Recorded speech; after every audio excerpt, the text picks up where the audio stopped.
নিজের বিয়ে করা বউকে স্পর্শ করার অপরাধে যেদিন বাসর ঘরে চরম অপমান সহ্য করতে হয়েছিল, সেই দিনও আমি চুপ করেছিলাম।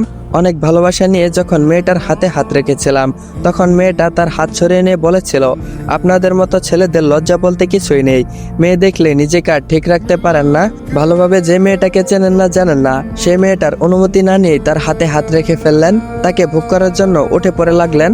আচ্ছা বলেন তো, বিয়ের আগে আপনার সাথে কি তেমন কোনো পরিচয় হয়েছিল আমার, যে পরিচয়ে আপনি লজ্জা শরমের মাথাকে আমার হাতে হাত রেখেছেন? আপনি আমাদের অনেক বড় উপকার করেছেন, সেটা আমরা কোনোদিনও ভুলবো না। কিন্তু তাই বলে বাবা যখন বলল আমার কথা, তখনই আপনি বিয়ে করতে রাজি হয়ে গেলেন। একটাবারও আমার কথা ভাবলেন না, আমার আপনাকে পছন্দ হবে কিনা এটা একবারও চিন্তা করলেন না। আপনি আমাকে ভুলেও স্পর্শ করার চেষ্টা করবেন না। আমি আপনাকে কোনোদিনও নিজের স্বামী হিসাবে মেনে নিব না। আপনি আমার জীবনটা তছনছ করে দিয়েছেন, নষ্ট করে দিয়েছেন আমার জীবনটা। কথাগুলো যখন নাদিয়া বলেছিল, তখন আমি নীরবে অনেকক্ষণ তার দিকে তাকিয়েছিলাম অপরাধীর মতো। তারপর বাহিরে গিয়ে অঝর ধরায় চোখের পানি ফেললাম। কিছুদিন পরে নাদিয়ার এক চাচাতো বোনের বিয়েতে যাই। সেখানে পরিবারের সবার সাথে একসাথে বসে কথা বলছিলাম। নাদিয়া আমার একটা কথায় রাগ করে ফেলে আর সেইখান থেকে চলে আসতে চায়। সবার অনুরোধে আমি পিছন থেকে নাদিয়াকে আটকানোর জন্য তার হাতটা ধরে ফেলি। আমি ভেবেছিলাম বিয়ে বাড়িতে এত মানুষের সামনে আমাকে হয়তো কিছু বলতে পারবে না, হয়তো পরে বলবে, তাই আমি তাকে আটকানোর জন্য তার হাতটা ধরলাম। কিন্তু আমার ধারণা বলছিল, আমি যখন পিছন থেকে নাদিয়ার হাতটা ধরলাম, তার 1 সেকেন্ড পরে নাদিয়া আমার গালে একটা থাপ্পড় মারলো। সেই দিন আমি সত্যিই বোবা হয়ে গিয়েছিলাম। কি বলবো কিছুই বুঝতে পারছিলাম না। বিয়ে বাড়ির সবাই নাদিয়ার ব্যবহারে অনেকটা অবাক হলেও আমি হইনি, কারণ ভুলটা আমারই ছিল। তার অনুমতি ছাড়া তাকে স্পর্শ করেছি, এর শাস্তি আমি পেয়েছি। লজ্জা ঘৃণায় চুপ করে সেখান থেকে চলে আসি। আমি ফুটপাত দিয়ে উদ্দেশ্যহীনভাবে হাঁটতে থাকি আর নিজের অতীতটাকে ভাবতে থাকি। আমার জীবনে দুঃখের তুলনায় সুখের পরিমাণ খুবই নগণ্য। 10 বছর বয়সে যখন আমার মা মারা যান, সেই দিন আমার জীবন থেকে সুখ নামক জিনিসটা চিরতরে হারিয়ে যায়। নাদিয়াকে পেয়ে ভেবেছিলাম হয়তো আমার জীবনের দুঃখের অধ্যায় সব শেষ হয়েছে, হারিয়ে যাওয়া সুখগুলো আবারও ফিরে এসেছে আমার জীবনে। কিন্তু আমার চিন্তাধারাগুলো ভুল প্রমাণ করে দিল নাদিয়া। সুখ ফিরে আসেনি, বরং দুঃখগুলো সমুদ্রের জলোচ্ছ্বাসের মতো হানা দিয়েছে। মা মারা যাওয়ার পর দিনেই বাবা আরেকটা নতুন করে বিয়ে করে আনেন। প্রথম নতুন মা পেয়ে আমি অনেক খুশি হয়েছিলাম, কিন্তু কিছুদিন পর খুশিটা আর থাকলো না। আমি বুঝতে পারলাম আমার নতুন মা কারোর সাথে সবসময় কথা বলেন। একদিন সাহস করে বাবাকে কথাগুলো বললাম। সেদিন বাবা কিছু বলেনি, শুধু বলেছিল, এসব নিয়ে চিন্তা করো না, তুমি তোমার পড়াশোনায় মনোযোগ দাও। তার কিছুদিন পরই আমার নতুন মেয়ের ছোট বোন আমাদের বাড়িতে আসেন। একদিন আমি তাকে ভুল করে তাকে ভেজা কাপড়ে দেখে ফেলি। তখন আমার বয়স ছিল 13 বছর। তখনই আমি তার কাছে আবারও ক্ষমা চাই, কারণ সে আমার থেকে বয়সে 6 বছরের বড় ছিল। আমি তাকে বলি, আমি ইচ্ছা করে আপনার সামনে আসিনি। তারপরও আমি ক্ষমা পাইনি।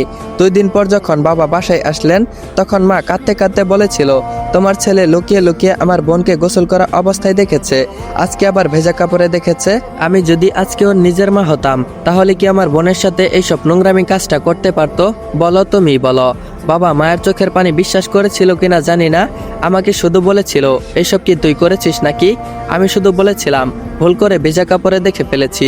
তবে আর কিছু বলতে পারলাম না।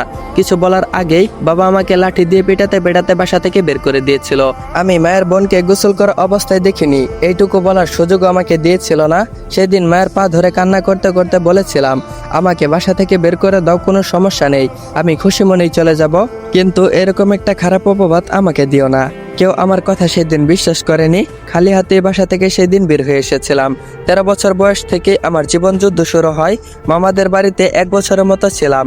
সেই দিনও বেশি দিন টিকতে পারিনি সেইখানে। মাঝে মাঝে বাবার কাছ থেকে টাকা নিতাম। বাবার কাছ থেকে টাকা নিতে অনেক খারাপ লাগতো, কিন্তু বেঁচে থাকার জন্য টাকার দরকার। আমি যখন বাবার কাছ থেকে টাকা নিতাম, তখন নিজের প্রতি অনেক ঘৃণা হতো। যারা আমাকে অপমান করলো, যারা তাদের বাসা থেকে বের করে দিয়েছে, তাদের কাছে আমাকে হাত পাততে হচ্ছে। হঠাৎ করেই দেখলাম একটা রিক্সা আমার পাশে এসে থামলো। যে দেখলাম তানিয়া। এই মেয়েটা আমার জীবনে অনেক মূল্যবান জায়গা জুড়ে রয়েছে। ভার্সিটিতে একমাত্র এই মেয়েটার সাথেই আমি মিশতাম, কথা বলতাম। আমার সাথে কেউ মিশতে চাইতো না, কারণ আমার টাকা ছিল না, আমি তেমন স্মার্ট ছিলাম না, ছাত্র হিসাবেও তেমন ভালো ছিলাম না, সবসময় একা একাই থাকতাম। কিন্তু আমার একাকিত্বটাকে কিছুটা হলেও দূর করেছিল এই তানিয়া নামের মেয়েটা। তানিয়া বলল, হৃদয় তুমি এখানে কি করছো? রিক্সায় উঠে এসো। আর হ্যাঁ, সরি তোমার বিয়েতে আসতে পারি নাই। আমি বললাম, ইটস ওকে। তানিয়া বলল, তা তোমার বউ কোথায়? আমি বললাম, বাসায়। তানিয়া বলল, তোমার বউকে বলো ভালো করে রান্না বান্না করতে, আর বলো তোমার আরেকটা বউ আসছে। তানিয়ার কথা শুনে ভয় পেয়ে গেলাম। কি বলবো কিছুই বুঝতে পারছি না। তাকে নাও বলতে পারবো না, আবার বাসায়ও নিয়ে যেতে পারবো না। কিছুক্ষণ পর তানিয়া নিজেই বলল, আজ না, অন্য একদিন আমার স্বামীকে নিয়ে তোমার বাসায় গিয়ে তোমার বউকে দেখে আসবো। আজ তুমি আমার বাসায় যাবে। তখনই একটা প্রশান্তির নিঃশ্বাস নিলাম, কারণ আমি ভেবেছিলাম তানিয়া হয়তো আমার বাসায় যাবে।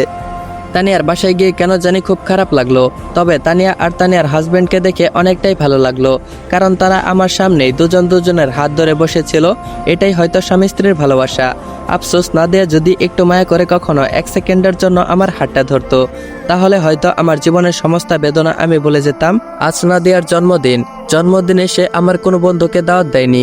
সে হয়তো আরো খুশি হতো যদি আমি জন্মদিনে না থাকতাম, কিন্তু সবার দিকে তাকিয়ে থাকতে হয়েছে আমার।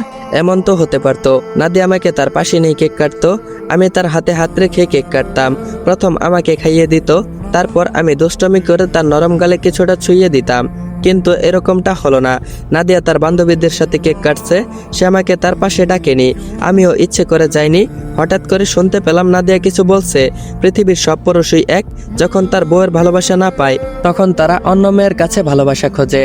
কোনো কোনো পুরুষ তো আবার বউয়ের সাথে বিছানায় শুতে না পেয়ে বাহিরের মেয়েদের সাথে রিকশায় চিপাচিপি করে ঘুরে বেড়ায়, আবার তার সাথে বাসায়ও যায়। আমি যখন বুঝতে পারলাম কথাগুলো নাদিয়া আমাকে উদ্দেশ্য করে বলেছে, তখন আর নিজেকে ঠিক রাখতে পারলাম না। সবার সামনে নাদিয়ার নরম গালে একটা কষে থাপ্পড় মারলাম। চর খেয়ে সে মাটিতে পড়ে যায়। তোমার মন মানসিকতা যে এতটা নিচু আমি জানতাম না।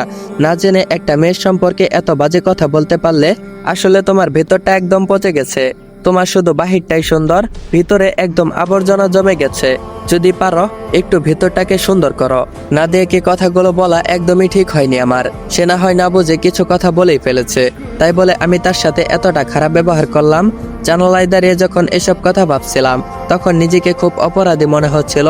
আমার জন্য তাকে তার বান্ধবীদের সামনে অপমানিত হতে হলো। তার 20 বছরের জন্মদিনে আজকের জন্মদিনটাই হয়তো সবচেয়ে খারাপভাবে উদযাপন করা হলো। তাকে সবার সামনে অপমানিত হতে হলো, অথচ আজকের এই দিনটা তার চেয়ে সর্বশ্রেষ্ঠ জন্মদিন হতে পারত। শহরটা নীরব হয়ে এসেছে, তারা সবাই চলে গিয়েছে, বাড়িটা একদম ফাঁকা হয়ে গিয়েছে।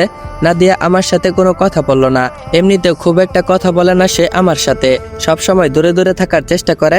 কতদিন আমি তাড়াতাড়ি বাসায় ফিরেছি রাতের বেলায় তার সাথে ডিনার করব বলে, কিন্তু কোনোদিনই করা হয়নি। সে আমার জন্য কোনোদিনও অপেক্ষা করেনি। কতদিন তার সাথে ব্রেকফাস্ট করব বলে তাড়াতাড়ি সকাল সকাল ঘুম থেকে উঠেছি, কিন্তু সে কখনোই আমার সাথে ব্রেকফাস্ট করতো না, কোনোদিনই আমার সাথে খেত না। আমি চলে যাওয়ার আগে সে কখনোই ঘুম থেকে উঠতো না। আমি যাওয়ার পরে সে সকালের খাবার খেত। বিয়ের পর থেকেই আমরা এক বিছানায় ঘুমালেও আমাদের মাঝখানের দূরত্বটা দিন দিন বেড়েই চলেছে, সেটা হোক বাস্তব জীবনে কিংবা বিছানায়। প্রথম দিকে আমাদের মাঝখানে শুধু একটা নরম তুলতুলে কোলবালিশের ব্যবধান থাকতো। আস্তে আস্তে সেই ব্যবধানটা বাড়তে থাকে। এক সময় দেখা যায় মাঝখানে কোলবালিশ না হলেও সমস্যা নেই, খাটের দুই পাশে দুইজন দুই দিকে মুখ করে ঘুমাতো। কখনো কেউ কারো দিকে তাকাতাম না। আমি তাকাতাম না লজ্জায়, সে হয়তো তাকাতো না ঘৃণায়। অথচ এমনও হতে পারতো আমাদের মাঝখানে কোনো দূরত্ব থাকতো না, সেন্টিমিটার পর্যন্ত ব্যবধান থাকতো না। একজন আরেকজনকে জড়িয়ে ধরে ঘুমাতে পারতাম, পরম মমতায় হাজার হাজার রাত কাটিয়ে দিতাম। কিন্তু এমন কিছু শুধু কল্পনাতেই সম্ভব, বাস্তবে না। আজকে হয়তো নাদিয়ার মাঝখানের দূরত্বটা কমানোর জন্য কোলবালিশটা দিতে ভুলে গিয়েছে। না দিলেও কিছু হবে না, সে জানে, কারণ আমাদের মাঝখানে এতটাই দূরত্ব আর অভিমানের সৃষ্টি হয়েছে যে সামান্য কোলবালিশটা সরালেই সেটা ঠিক হয়ে যাবে। এটা ভাবা ভুল। মেয়েটার ঘুম অনেক পাতলা। মেয়েটাকে না দেখলে হয়তো বুঝতেই পারতাম না একটা মানুষ যে এত তাড়াতাড়ি ঘুমাতে পারে। আমার যেখানে 30-40 মিনিট সময় লেগে যায় ঘুমাতে, কোনোদিন তো 2-3 ঘন্টা লেগে যায়, তবুও ঘুম আসে না। কিন্তু এই মেয়েটা সবার থেকে আলাদা। বিছানায় শুয়ে পড়ার সাথে সাথেই সে ঘুমিয়ে পড়ে। ভেবেছিলাম অন্তত পক্ষে আজকের জন্য হয়তো সে তাড়াতাড়ি ঘুমাতে পারবে না, কারণ তার মনটা আজকে ভালো না। আজ তার মন ভালো না বলে হয়তো সহজে ঘুম আসবে না, কিন্তু না, অন্য দিনের মতো আজকেও সে খুব তাড়াতাড়ি ঘুমিয়ে পড়ল। আমার সামনে একটা মানুষ ঘুমিয়ে আছে। আমি পৃথিবীর সমস্ত মমতা ভরা ভালোবাসা নিয়ে তার দিকে তাকিয়ে আছি। মনে হচ্ছে পৃথিবীর সবচেয়ে সুন্দর ও নিষ্পাপ মানুষটা আমার সামনে ঘুমিয়ে আছে। ইচ্ছে করছে তার কপালটা ছুঁয়ে দেই। সিনেমা উপন্যাসে অনেক সময় দেখেছি ভালোবাসার মানুষটাকে জোর করে ভালোবাসে, জোর করে আদর করে। প্রথমে রাগ করলেও পরে ঠিক ওই আদরটা পেতে মরিয়া হয়ে ওঠে। সমস্ত রাগ অভিমান ভুলে দুজন দুজনকে ভালোবাসতে ব্যস্ত হয়ে পড়ে। ইচ্ছে করছে আমার সামনে শুয়ে থাকে মেয়েটার অমৃতের মতো ঠোঁটে চুমু খাই। কেমন ভাববে নাদিয়া যখন দেখবে এমন একজন মানুষ তাকে জড়িয়ে ধরে চুমু খাচ্ছে, যে মানুষটাকে সে সবচেয়ে বেশি ঘৃণা করে, তারপর হয়তো আমাকে ধাক্কা দিয়ে দূরে সরিয়ে দিবে, তারপর কয়েকটা থাপ্পড় মারবে, গালাগাল করবে, আরো অনেক বেশি ঘৃণা করতে থাকবে। এসবের পরও কেন জানি নিজেকে আর সংযত রাখতে পারছি না। তার ওই ঠোঁট দুটো আমাকে চুম্বকের মতো আকর্ষণ করছে। অনেক চেষ্টা করে নিজেকে সংযত রাখলাম। তার বাহিরের সৌন্দর্যের সাথে ভিতরের কোনো মিল নেই। বাহিরে যতটা সুন্দর, ভেতরে হয়তো এতটা সুন্দর না। আফসোস, ভেতরটা যদি এতটাই সুন্দর হতো, পৃথিবীর সব মানুষই বলবে বাহিরের সৌন্দর্যের চেয়ে ভিতরের সৌন্দর্যটাকে বেশি গুরুত্ব দেওয়া উচিত। কিন্তু দেখা যায় যে সবাই সৌন্দর্যের পূজারী, বাহিরের সৌন্দর্যটাকে আমরা বেশি প্রাধান্য দেই। আমিও দিয়েছি। এই পৃথিবীতে এমন অনেক মানুষ খুঁজে পাওয়া যাবে যাদের স্বামী স্ত্রী দেখতে অনেক সুন্দর, কিন্তু তাদের দাম্পত্য জীবনে তারা সুখী নয়, তারা অসুখী। দুঃখ আর বেদনা তাদের জীবনটাকে ঘিরে ফেলেছে। একজন আরেকজনের প্রতি ভুল বোঝাবুঝি হয়ে জীবনটা শেষমেশ পার করতে হয়। আমি এমন অনেক মানুষকে চিনি যাদের বউ অনেক সুন্দরী, তারা তাদের বউকে নিয়ে যাওয়ার সময় আশেপাশের মানুষ হা করে তাকিয়ে থাকতো।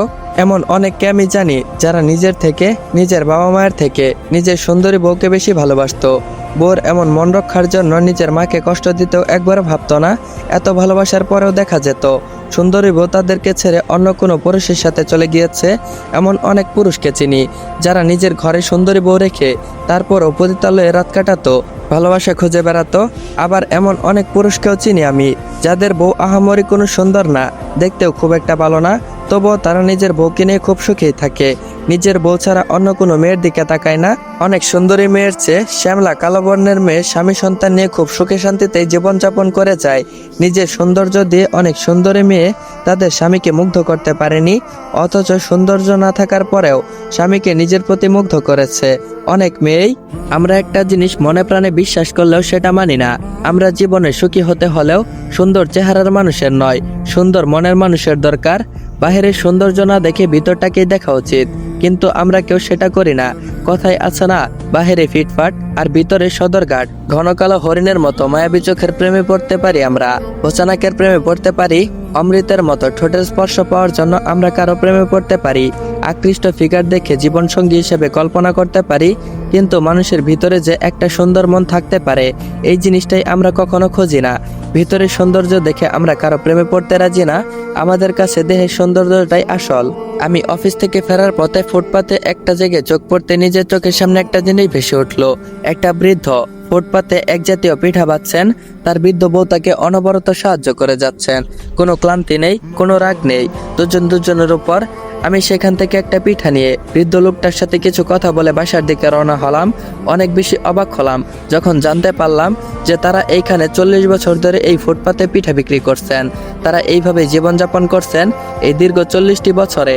তাদের জীবনে হয়তো অনেক ঝড়ঝাপটা এসেছে, রাগ অভিমান এসেছে দুজনের মাঝে, কিন্তু কখনো তারা কেউ কাউকে ছেড়ে যায়নি। এটাই বুঝি আসল ভালোবাসা। অথচ আমরা 1 বছর প্রেম করে বলে বেড়াই ছেলেটাকে কিংবা মেয়েটাকে। সত্যি অনেক ভালোবাসি আমি। বাসায় ফিরতে ফিরতে অনেক রাত হয়ে যায়। বাসায় এসে দেখি নাদিয়া জেগে আছে। তার জেগে থাকার কারণটা বুঝলাম না আমি। নাদিয়া বলল, আপনার সাথে জরুরি কিছু কথা আছে। আমি বললাম, বলো। নাদিয়া বলল, আমার ডিভোর্স চাই। আমি বললাম, এখন কি আমরা ডিভোর্স থেকে ভালো আছি? নাদিয়া বলল, আমি আপনার থেকে মুক্তি চাই। আমি বললাম, আমি অনেক বেশি জ্বালাই তোমাকে। নাদিয়া বলল, এত কিছু জানি না, আপনি আমাকে ডিভোর্স দিয়ে দিন। আমি আর কিছু বললাম না। যে মানুষটা কখনো আমার ছিল না, তাকে হাজার চেষ্টা করলেও আটকানো যাবে না। যে চলে যাবার সে যাবেই, তাকে শত চেষ্টা করলেও ফেরানো যাবে না। আমি ভেবেছিলাম দেরিতে হলেও নাদিয়া আমাকে ভালোবাসবে, আপন করে নিবে, নিজের স্বামী হিসাবে মেনে নিবে। তার সাথে প্রায় 1টা বছর ছিলাম। সে আমাকে জানতেই পারেনি, বুঝতেই পারেনি, হয়তোবা কখনো আমাকে বুঝতেই চাইনি। ইচ্ছা করলে তার সাথে আমি সবকিছুই করতে পারতাম। সে আমার বিয়ে করাবো। আমি যদি চাইতাম জোর করে তার সাথে নিজের অধিকারটা আদায় করে নিতে পারতাম, কিন্তু আমি সেটা করিনি। আমি চেয়েছিলাম সে আমার প্রতি মুগ্ধ হয়ে আমাকে ভালোবাসুক, কিন্তু আমি ব্যর্থ। আমি তাকে মুগ্ধ করতে পারিনি। তার জন্য নিজের প্রিয় অভ্যাসগুলোকে আমি ত্যাগ করেছিলাম। আমি যেদিন জানতে পারলাম সে নেশা পছন্দ করে না, সিগারেটের গন্ধ সহ্য করতে পারে না, সেদিন আমি সিগারেট খাওয়া ছেড়ে দিয়েছিলাম। যখন জানতে পারলাম তার গোলাপ পছন্দের ফুল, তখন থেকে নিজের পছন্দের কদম ফুলটাকে অপছন্দ করতে লাগলাম। অথচ খুব করে মনে প্রাণে স্বপ্ন দেখেছিলাম আমি যাকে ভালোবাসবো, যাকে আমি আমার রাজকন্যা করে বানিয়ে নিয়ে আসবো, আমার নিজের রাজত্বটাকে লিখে দিব তাকে। তাকে কোনো এক পরন্ত বিকালে একগুচ্ছ কদম ফুল হাতে দিয়ে ভালোবাসার আবেদন জানাবো। কিন্তু আমার স্বপ্নটা সত্যি হয়নি। দীর্ঘ 24 বছর ধরে জীবনের জমানো সমস্ত অনুভূতি দিয়ে আমার ভালোবাসার রাজকন্যা, আমার হৃদয়ের রানী, যার জন্য আমি শত শত কবিতা লিখেছি, যে কবিতাগুলো প্রতিটা কোনায় কোনায় আমার ভালোবাসার চিহ্নিত রয়েছে। আমার অনুভূতিগুলো সবসময় আমি আমার কবিতার মধ্যে ঢেলে দিয়েছিলাম। ইচ্ছে ছিল আমার লেখা কবিতাগুলো তাকে এক চাঁদের রাতে উপহার দিব। সে খুব বেশি অবাক হবে তখন। আমার জন্য একটা মানুষ এত এত অনুভূতি নিয়ে, এত এত ভালোবাসা নিয়ে 500-র বেশি কবিতা লিখেছে। যখন সে এটা জানতে পারবে তখন তার চোখ দিয়ে পানি আসবে। সে কিছুক্ষণ মায়া কান্না কানবে, তারপর হঠাৎ করেই পাগলের মতো শক্ত করে আমাকে জড়িয়ে ধরবে। কিন্তু সেই দিন আমি তাকে বলেছিলাম, তোমাকে নিয়ে আজকে আমি একটা কবিতা লিখেছি, এরকম অনেক কবিতা আমি লিখেছি তোমাকে নিয়ে। তখন সে রাগ করে বলেছিল তার নাকি এসব কবিতা ভালো লাগে না। সেই দিন আমি বুঝতে পেরেছিলাম আমার লেখা শত শত কবিতা জ্বলে গিয়েছে। আমার কবিতাগুলো কোনো মূল্য নেই, কোনো মূল্যই তার কাছে নেই। সে সাহিত্য ভালোবাসে না, সাহিত্যের বিপরীত সে। সেই দিন আমি সাহিত্য থেকে দূরে সরে আসি, যার জন্য এত এত অনুভূতি জন্ম হয়। সেই মানুষটা যদি আমার অনুভূতিগুলোই বুঝতে না পারে, তাহলে এসব কবিতা দিয়ে কি হবে? আজ নাদিয়াকে কাগজে কলমে ডিভোর্স দিয়ে দিলাম। সে চেয়েছিল আমি যেন তাড়াতাড়ি তাকে মুক্তি দিয়ে দেই, আমিও সেটাই করেছি। সে যখন চলে যাচ্ছিল তখন তাকে সমস্ত আবেগ দিয়ে কিছু কথা বলেছিলাম, কিন্তু সেই কথাগুলো তার আবেগটা বুঝতে পারেনি। আমার আবেগটা সে কিছুতেই বুঝতে পারেনি। তার কাছে মনে হচ্ছিল এসব হাস্যকর জিনিস। তাকে বললাম, সত্যি আমি চেয়েছিলাম তোমার হতে, কিন্তু পারিনি। তোমার অপছন্দনীয় জিনিসগুলো আমি ত্যাগ করেছিলাম, অথচ তোমার অপছন্দনীয় জিনিসগুলো ছিল আমার খুব পছন্দের। আমি নিজেকে পুরোপুরি বদলে ফেলেছিলাম শুধু তোমার জন্য, তোমাকে আপন করে পাওয়ার জন্য, তোমার একটু ভালোবাসা পাওয়ার জন্য। কিন্তু আমি ব্যর্থ হয়েছি। যখন বুঝতে পারলাম আমার আমিটাকেই তোমার পছন্দ না, তখন আর চেষ্টা করিনি। আমার কোনো কিছু ভালো না লাগলে সেটা হয়তো আমি বদলে ফেলতে পারবো, কিন্তু আমার আমিটাকেই তোমার পছন্দ না। আমার আমিটাকে কিভাবে বদলাবো বলো? যেইখানেই যাও, যেইখানেই থাকো, যার সাথেই থাকো, সবসময় ভালো থাকো। আমার কথাগুলো হৃদয় দোলাতে পারেনি, তার অনুভূতিতে আঘাত হানতে পারেনি। সে কিছু না বলে আমার কাছ থেকে বিয়ে নামক এই পবিত্র বন্ধনটাকে ছিন্ন করে আমার বৃত্তটাকে একলা করে চিরদিনের জন্য চলে গিয়েছিল নতুন একটা বৃত্তর সন্ধানে। অথচ আমি তাকে আমার বৃত্তের কেন্দ্রবিন্দু বানাতে চেয়েছিলাম। কেন্দ্র ছাড়া যেমন বৃত্ত কল্পনা করা যায় না, তাকে ছাড়াও আমাকে কল্পনা করতে পারতাম না। কিন্তু আমার বৃত্তটা তার কাছে বিশাল এক বেরি মনে হয়েছিল, তাই সে চলে গিয়েছে নতুন কোনো বৃত্তর খোঁজে। যাওয়ার সময় শুধু এইটুকুই বলে গিয়েছিল ভদ্রতার খাতিরে, ভালো থাকবেন। তখন খুব করে বলতে ইচ্ছা করছিল, যেই মানুষটা ভালো রাখার দায়িত্ব নিতে পারেনি সেই মানুষটার মুখে এই কথাগুলো শোভা পায় না। কিন্তু কোনো এক অদৃশ্য বাধার কারণে বলতে পারিনি। এই পৃথিবীতে কেউ কাউকে ছাড়া মরে না, কষ্ট হলেও বেঁচে থাকে। আমিও ছিলাম। আমি আবারও লেখালেখিতে মনোযোগ দেই, তবে এইবার আমার লেখাগুলো একটু বিরহ কেন্দ্রিক হয়। যখন খুব বেশি খারাপ লাগতো, একাকিত্ব অনুভব করতাম, তখনই অবনী নামের একটা মেয়েকে আমি ফোন দিতাম। তার সাথে কথা বললে কেন জানি আমার অনেক ভালো লাগতো। মেয়েটা আমার গল্প নিয়মিত পড়তো, আমার কবিতাগুলো অনুভব করত। সেখান থেকে মেয়েটার সাথে পরিচয়। আমার পছন্দের রাজকন্যার অনুভব করে আমি যেই কবিতাগুলো লিখেছিলাম, তাকে দু একটা কবিতা মাঝে মাঝে সেই অবনী নামের মেয়েটাকে শোনাতাম। সে মুগ্ধ হয়ে শুনতো।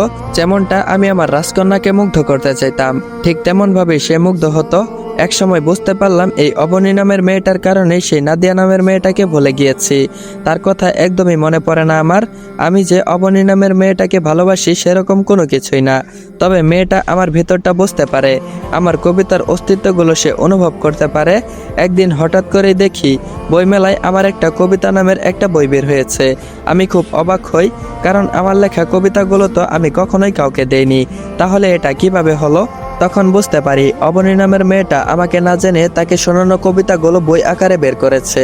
আমি যখন জিজ্ঞেস করেছিলাম আমাকে না জেনে এরকমটা করা উচিত হয়েছে কিনা, তখন সে একটু অভিমানে কণ্ঠে বলেছিল, আপনাকে বললে তো আপনি বই বের করতে দিতেন না। আমি চেয়েছি আপনার কবিতাগুলো মানুষ পড়ুক, মুগ্ধতা ছড়িয়ে পড়ুক চারদিকে। আমার কবিতার বইটা ভালোই সাড়া পায়। কোনোদিনও ভাবতে পারিনি পাঠকরা এতটা পছন্দ করবে আমার কবিতাগুলো। এসবের জন্য অবনী নামের মেয়েটাকে অনেক অনেক ধন্যবাদ জানাই। তার সাথে দেখাও করি। সে হয়তো 8-10টা মেয়ের মতো অনেক অনেক সুন্দরী না, তবে তার চেহারার মধ্যে এক ধরনের মায়া আছে। তার দিকে তাকালে চোখ ফিরিয়ে নেওয়া কষ্টকর। প্রায় 1 বছর পর একটা কুয়াশা ভেজা সন্ধ্যায় আমি ব্যালকনিতে দাঁড়িয়ে অবনী নামের মেয়েটার কথা ভাবছিলাম। মেয়েটা অনেক ভালোবাসে আমাকে, এই কয়দিনে অনেক ভালোবাসা দিয়েছে, আমার খারাপ সময়গুলোতে আমার পাশে থেকেছে। কে জানতো আর কয়েকদিন পর আমি তাকে বিয়ে করে নিজের করে নিব। আমি জানি সে বিয়ের পরেও আমাকে আগের মতোই ভালোবাসবে।